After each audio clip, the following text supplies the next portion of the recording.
Welcome to the Treasury Update podcast presented by Strategic Treasurer, your source for interesting Treasury news, analysis, and insights in your car, at the gym, or wherever you decide to tune in. On this special edition of the podcast, host Craig Jeffery interviews author Saeed Amen on the book of Alternative Data. They discuss methodologies and processes of leveraging non-traditional information sources in the context of investing, risk management, and more. Listen in to learn the various uses of alternative data and how it can help you and your organization make better decisions.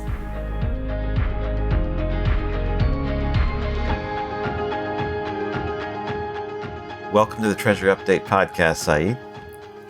Thanks very much, Craig, for inviting me to be on. With a title of Alternative Data in your book, the Book of Alternative Data, I think it makes sense to describe what is AD broadly. What is alternative data? Sure, that's a great place to start. So, Alexander Denev and I wrote about alternative data in our book, and the key part is, first of all, as you suggested, to define it. And I'd say in the context of, at least within financial markets, we tend to think of alternative data as being those data sets which are not typically used. So if we think of data sets which are typically used within financial markets, let's say you're trading stocks, the stock price as a data set is something that's typically used. In terms of economic data events, things like GDP, that again is a common data set that people would be using to trade financial markets. But then if we think about alternative data sets, this could encompass things which are not necessarily simply prices. It could be things like satellite imagery to take pictures of car parks and parking lots to understand how well retailers are doing. It could be text data. So text data, say from news wires like Bloomberg or Reuters, or from social media, things like Twitter. So anything which is not as commonly used, I would say, compared to things like price data. So who is this alternative data for? You talked about traders or equity activity. Are there other uses for it? Yeah, I'd say there's very many uses for it. So the primary focus, I guess, within the book is to think about how you would come up with trading ideas and to trade financial markets as traders. But equally, I'd say alternative data is of interest if you're a risk manager. If you're trying to understand how to forecast risk, how to forecast volatility, then alternative data can be an input into your decision-making to understand whether, say, the markets are going to be more volatile in the coming period or less so. So one example of that is, let's say you're a risk manager and you have a big position in a certain stock or a certain commodity. If there's a lot of activity on Twitter discussing this stock, that would suggest that potentially you might have a more volatile period, essentially. So more mentions is typically coincident with more volatility associated with an asset. So even if you're not actually trading in your risk manager, it's important. Or let's say you are trying to reduce your risk if you're a corporate treasurer, it's important to understand what volatility is doing in the coming period. So the purpose of your book, and I only have it digitally. I didn't buy a hard copy book, but that's so I can't hold it up to show you. And we're doing this over Zoom, not in person. The purpose of the book, I think you describe it as to help people make better decisions. So, what is the thinking behind this? How does this alternative data help us make better decisions? What are some of the elements of that? I think it's about having all the different data sets at hand to make a decision. So one thing that I do every day is I go walking. So one way to make a decision is I'll look at the weather forecast given by Google on an hourly basis. But another important data set is looking out of the window. Mm-hmm. So if I don't look out of the window and I just look at the weather forecast, I'm actually missing an important part of what's going on. So it's the same thing with alternative data. You might be looking at certain data sets like purely the price or GDP or earnings and things like that. And that's an important part of the constituent part of how to make your decision-making process. But you could be missing other important things which are not visible in these traditional data sets. So alternative data set is going to shed an additional light on a situation. It might tell you some new information that's not already contained within like common data sets that you look at, essentially. So you're trying to make better decisions because you're looking at more disparate data sets, essentially. And hopefully data sets that are meaningful as well. That's the key point. They need to be meaningful for your use case. In your book, you give a number of good examples. One has to do with ADP, the payroll company, for example. Do you want to explain that? Yeah, sure. That's a good example, actually. So there's two types of use cases for alternative data. One is if you're a user, let's say you're a trader, you're an investor, or you could be in a corporate, you're trying to understand your market. So you're trying to understand what your competitors are doing. So you could use maybe credit card data to identify what spending patterns are in your competitors compared to yours. But the other side of it is corporates can also be suppliers of data. So corporates, as part of their everyday business, will be recording a lot of data, depending upon what their industry is in. So that is in the lingo in the industry, we call that exhaust data, essentially. So that exhaust data can be used internally. So if you're a retailer, to understand your own sales, but equally it could be used externally as well, either to be sold, provided it goes through all the legal safeguards, and that's fine, but also to provide marketing for your firm. So one example of this is ADP. So they do a lot of work and they collect a lot of data around payrolls in around the world. Obviously, on an individual basis, that data is very private.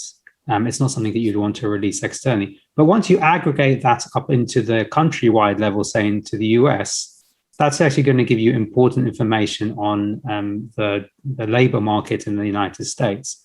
So every month, essentially, ADP produces aggregated number that's become an important part of the economic data calendar. And they release that to the market, and people look at that to try and understand underlying trends in the US labor market.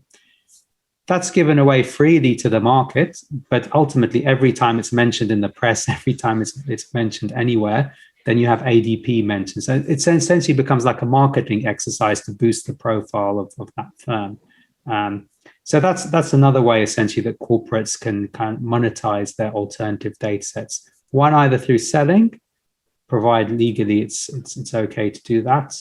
But the other is in terms of as the marketing benefits, which could be quite substantial, essentially.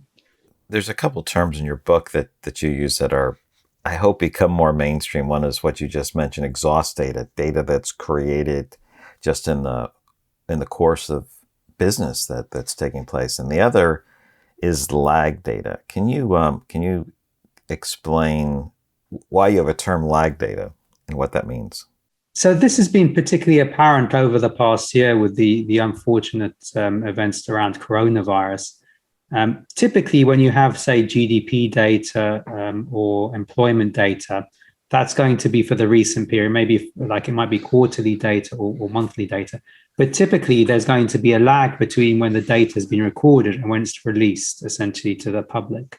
The difficulty that you've found, particularly around this period, is that the economy has changed within days or weeks, essentially. So by the time GDP data has been released, because of lockdowns and so on and so forth, the data ends up being stale and it's not really representative of what's going on at the time of release. So the idea is that alternative data sets can kind of plug that gap in our knowledge. So one example of this has been the mobility indices that Google and Apple have produced and are now freely available, where they look at mobile phone movement, essentially, of individuals and aggregate that up. So you can immediately see what is the impact of lockdowns and then potentially the impact on movement and then hence economic activity. So there you get an up-to-date picture on what's going on broadly, as opposed to waiting a few weeks when you have GDP and that the data will be stale, essentially. So there's two parts of data. One is to tell you what's happening now. That's the key part, like a now cost. But if now has changed substantially, then it's not going to be quite as useful. I like that. I want to spend a few moments talking on the treasurer view. You know, treasurers care about volatility. They care about understanding the volatility they have. They want to advise the business, whether it's on acquisitions or competitors. What do they need to think about here? Is this related to currency risks, interest rates, commodity price volatility? counterparty exposure.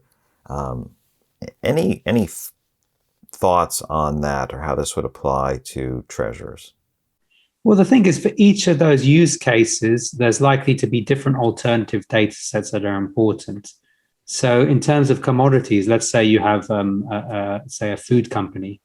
They'll be taking in a lot of raw commodities, I don't know, cocoa, sugar, etc.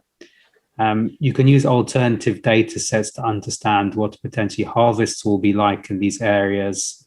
Also, in, for example, energy commodities as well. Let's say you're an airline company and you're buying kerosene, to try and understand when you might get disruptions in crude oil flow because of, say, shipping activity and things like that. Each of these different use cases could potentially have a different alternative data set to give you kind of a bit of a heads up and an insight into what's happening, essentially. So they're not necessarily speculating on the price, but they need to know if there's going to be any service disruptions or shortage of supplies, which could potentially push up their costs. Yeah. Now, as people look at forecasting, treasurers, they forecast, they want to run different types of models. They care about the future. They may care about changes in the business environment, or the business cycle shifts, or what competitors are doing. So it seems like there's some applicability there. Do you have any examples for that, or am I right on that? Yeah, so the example I mentioned briefly before on competitor analysis is very important. So you might be a retailer, essentially, and you're noticing that the spend of your customers is going down, individuals, and you obviously have that data yourself. But then if you look at credit card data, which you can purchase, which has been obviously anonymized, you can understand on an up-to-date basis how credit card spending is maybe affecting your competitors. So if it's only going down at your firm, but your competitors are holding firm, then obviously there's something specific to your firm that you could potentially improve.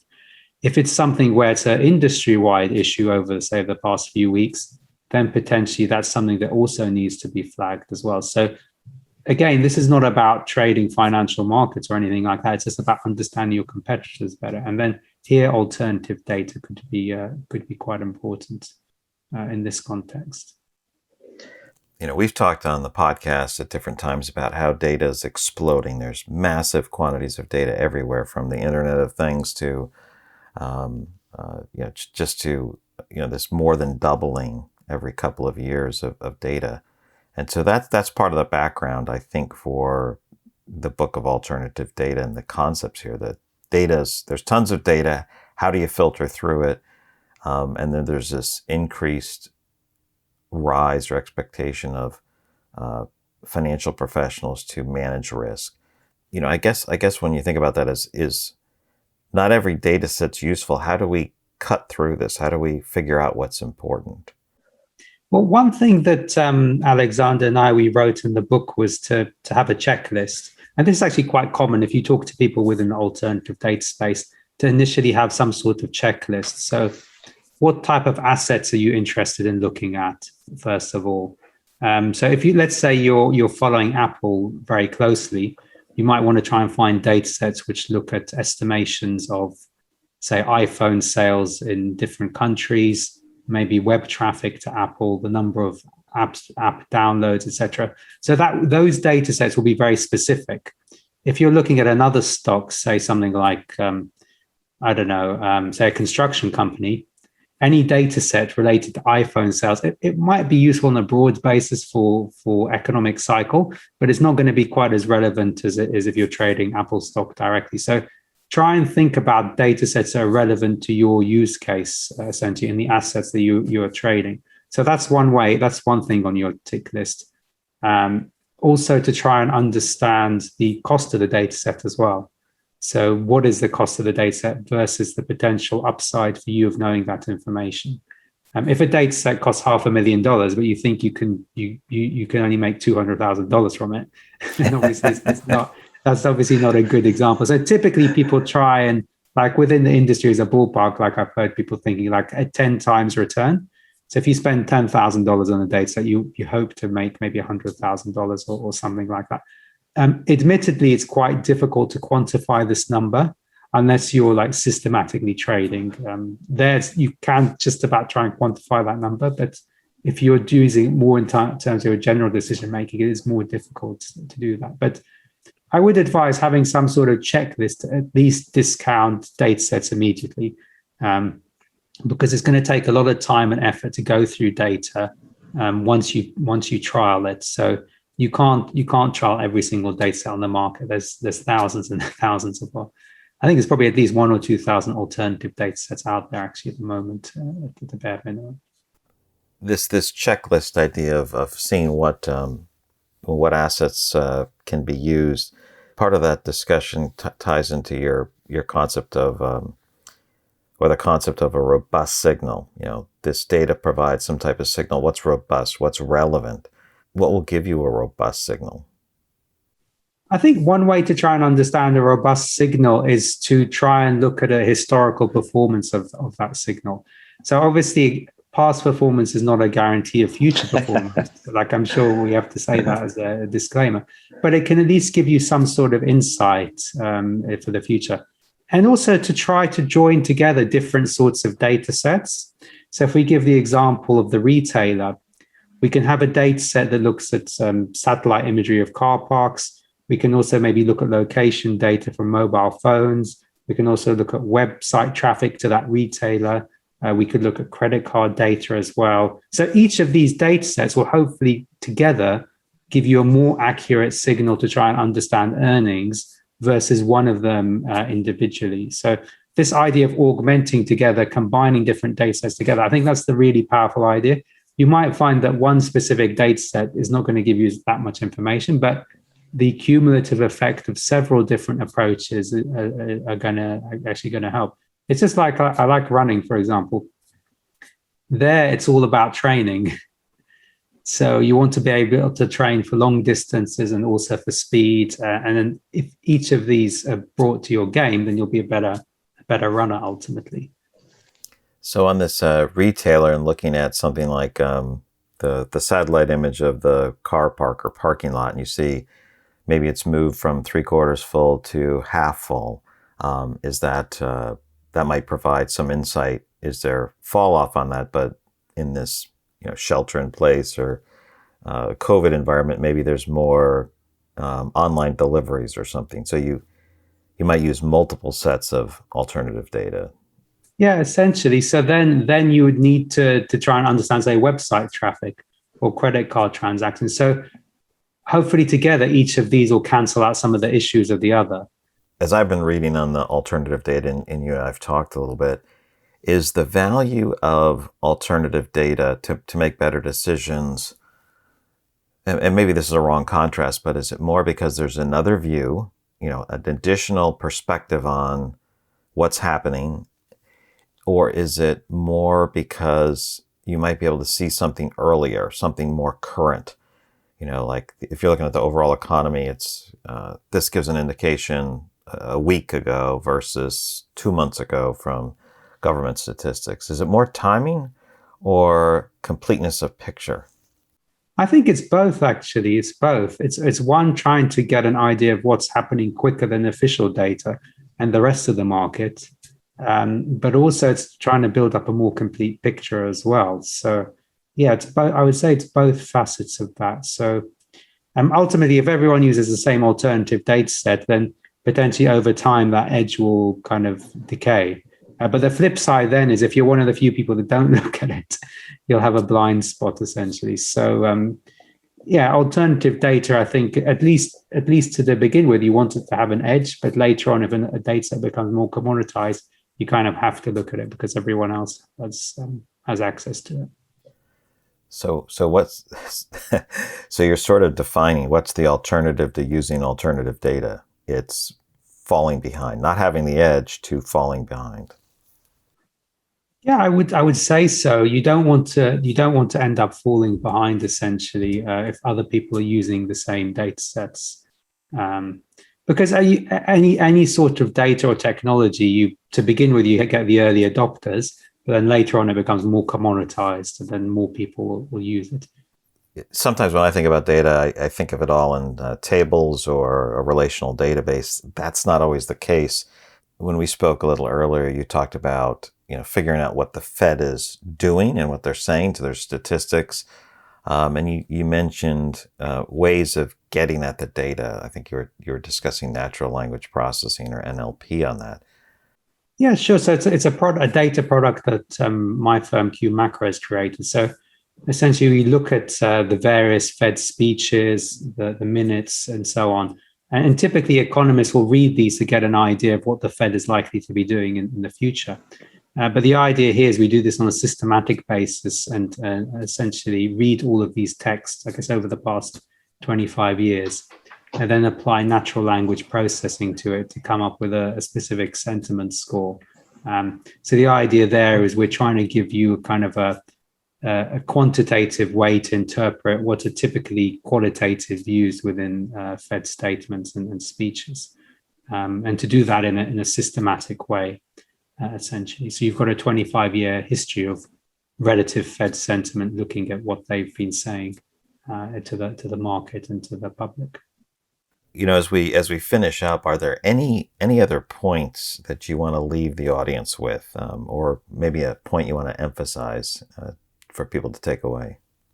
I'd say the key point is that over time, I think it's going to be a necessity to look at alternative data.